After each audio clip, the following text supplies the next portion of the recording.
Cristo, irmãos, Deus abençoe grandiosamente a vida de vocês. Vocês estão no canal Júlio César, só a verdade. Desde já eu quero agradecer grandemente a vida de todos os nossos inscritos. Continue se inscrevendo nos nossos canais, se inscreva no nosso canal e não se esqueça de ativar o sininho de notificação, que é muito importante, né? E o joinha é muito importante para o nosso canal, amém? Deus te abençoe grandiosamente a vida de vocês. Irmãos, hoje eu estou com um assunto aqui totalmente diferente, não mais falando sobre a Leia Miranda, né? Mas eu quero falar sobre outro assunto aqui no dia de hoje, para o crescimento espiritual de cada um de nós, né? Quero dizer que Israel é o relógio de Deus para o arrebatamento da igreja. Quando a gente olha para a nação de Israel, a gente sabe que Cristo está voltando. Por quê? Surgiu em Israel uma novilha vermelha, e com o surgimento da novilha vermelha esperada pela nação de Israel, eles acreditam que quando a novilha totalmente vermelha, sem nenhum pelo branco, mas totalmente vermelha, surgisse entre eles acreditam que o Messias está para entrar em Jerusalém. Os rabinos de Israel já fizeram uma convocação mundial pedindo que todos os judeus que estão espalhados em todos os outros países voltem depressa para Jerusalém, porque o Messias está para entrar em Israel.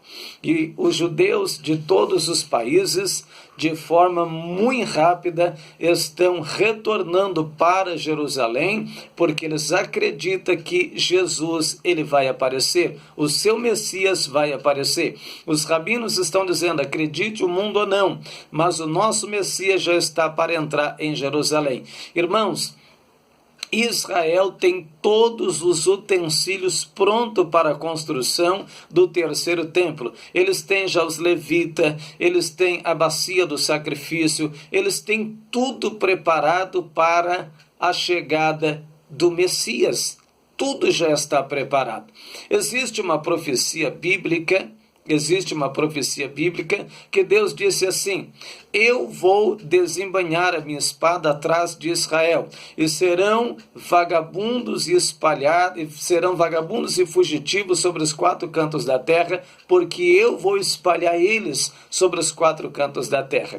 E depois o Senhor usa o profeta e disse assim, se eu não estou enganado, é o profeta Ezequiel: e há de ser que nos últimos dias eu vou trazer Israel para a sua terra, e quando eu trazer Israel para a sua terra, ninguém mais vai tirar Israel de lá. No ano de 1948, Israel voltou à sua terra. Israel volta para a sua terra.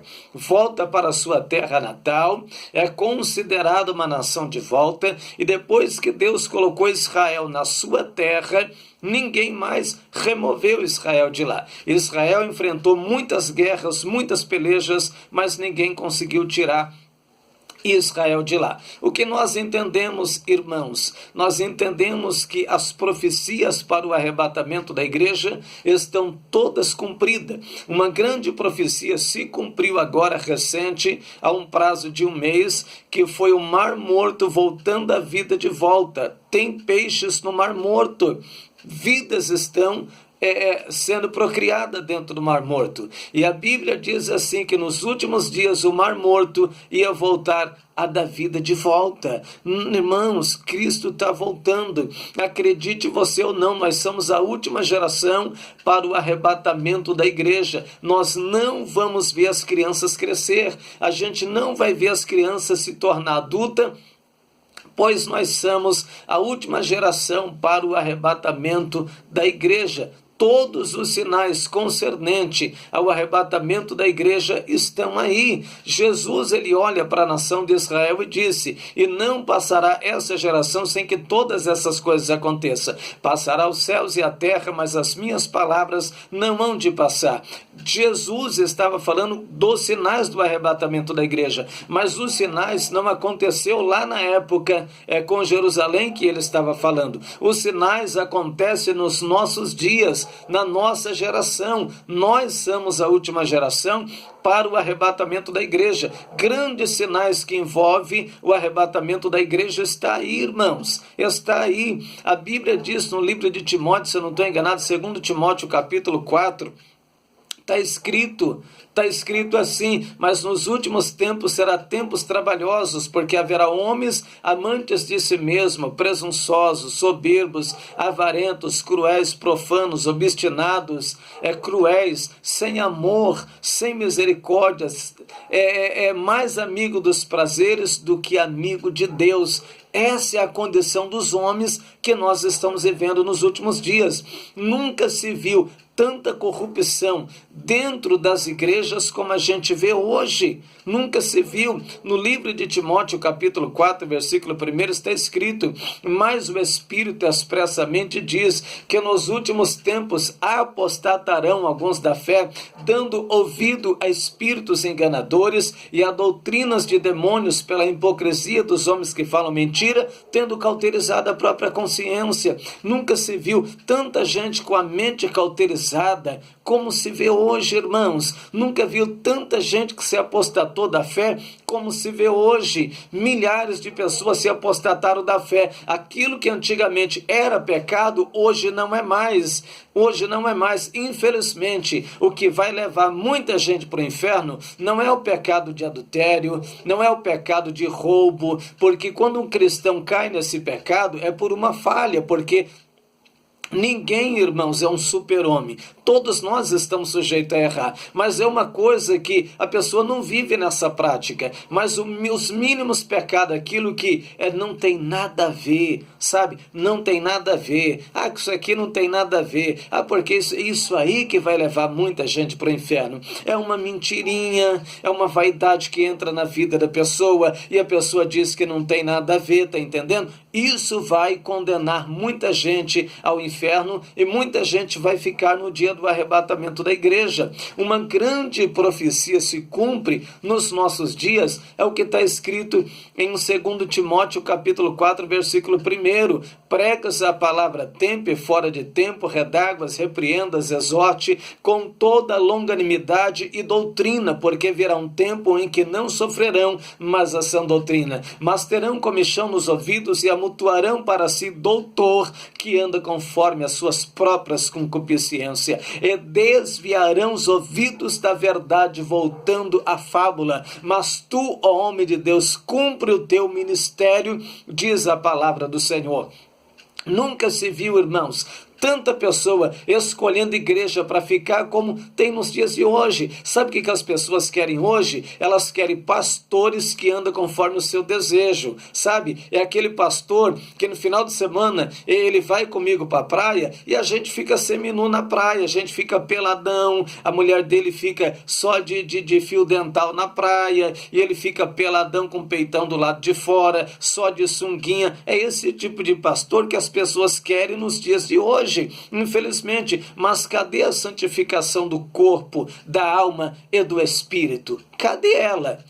Cadê ela, irmãos? O que está escrito lá no livro de 1 Tessalonicenses capítulo 5, versículo 23. E o mesmo Deus de paz vos santifica em tudo, em todo o vosso espírito, alma e corpo sejam plenamente conservados irrepreensíveis para o dia da vinda de Cristo, diz a Bíblia. E o que está escrito no livro de Romanos, no capítulo 6, no versículo 2? Não apresentei os vossos membros ao pecado como instrumento de iniquidade, mas apresentei os vossos membros, o seu corpo, como instrumento de justiça para Deus. Eu, como homem de Deus, eu não posso ficar peladão no meio da rua, atraindo o desejo e a concupiscência das mulheres. Você, como uma mulher de Deus, você não pode se vestir de uma forma que venha atrair o desejo sexual de um homem. Você não pode apresentar o seu corpo como instrumento de iniquidade. Então, quando a gente vem ensinando a verdade, a doutrina que se perdeu, infelizmente, a doutrina que se perdeu, da vida de muita gente diz que é os costumes, muita gente não concorda, está entendendo? Mas é a Bíblia que está dizendo, e Paulo advertiu dizendo, pregas a palavra a tempo e fora de tempo, redáguas, repreendas, exorte, com toda longanimidade e doutrina, porque vai vir um tempo em que não sofrerão mais a sã doutrina. Irmãos, mas terão comichão nos ouvidos, é coceira, incômodo nos ouvidos, e desviarão os ouvidos da verdade, voltando à fábula. A verdade hoje ninguém quer ouvir, a verdade hoje poucos querem ouvir. Poucos querem ouvir. Irmãos, depois que o missionário Davi Miranda partiu para Cristo, quem é que prega a doutrina na sede mundial? Não, diga para mim quem é que prega a doutrina na sede mundial. Davi Miranda Neto prega a doutrina na sede mundial? Muito pelo contrário, é mundano e é contra a verdade. Ele prega. Leia Miranda prega a doutrina na sede mundial? Muito pelo contrário, é um mau exemplo. A Bíblia condena a pintura de cabelo e ela pinta o cabelo, ela fica com o cabelo pintado na cara da diretoria e ninguém faz nada. No livro de Provérbios, no capítulo 20, no versículo 29, está escrito, a beleza dos jovens é a sua força, mas a beleza dos velhos são seus cabelos brancos. Provérbios capítulo 31, Provérbios capítulo 16, versículo 31. Coroa de honra são as cãs, achando-se elas no caminho da justiça. No livro de Mateus, no capítulo 5, no versículo 36, está escrito que nós não podemos tornar um cabelo branco ou preto. Está entendendo? Cabelo branco é símbolo de eternidade, de honra e de maturidade. É o que a Bíblia nos ensina. Mas, infelizmente, a igreja hoje está entrando na mesma condição das 5 virgens loucas. E sabe quando é que elas perceberam que não tinha mais azeite? Que o Espírito do Senhor tinha se retirado da vida delas? Só quando a trombeta tocou. Quando ouviu-se um clamor dizendo, aí vem o esposo, sai para o encontro dela. Sai para o encontro dele. Que elas se levantaram e perceberam que não tinha mais azeite. Ou seja, o Espírito do Senhor não estava lá. Acorde enquanto você tem tempo. Nós não temos mais tempo, irmãos. Cristo está para arrebatar a igreja dele. A igreja vai sair daqui a qualquer momento. Nós temos que estar preparado. Nunca se viu tanto crente mundano e corrupto como se tem nos dias de hoje. Isso é sinal do arrebatamento da igreja. O último sinal para o arrebatamento da igreja é a apostasia. E nós vivemos a era da apostasia. Nunca se viu tanto cristão apostatado da fé como se vê nos dias de hoje. Amém? Deus te abençoe grandiosamente, que o Senhor conceda a você graça e paz, em nome de Jesus.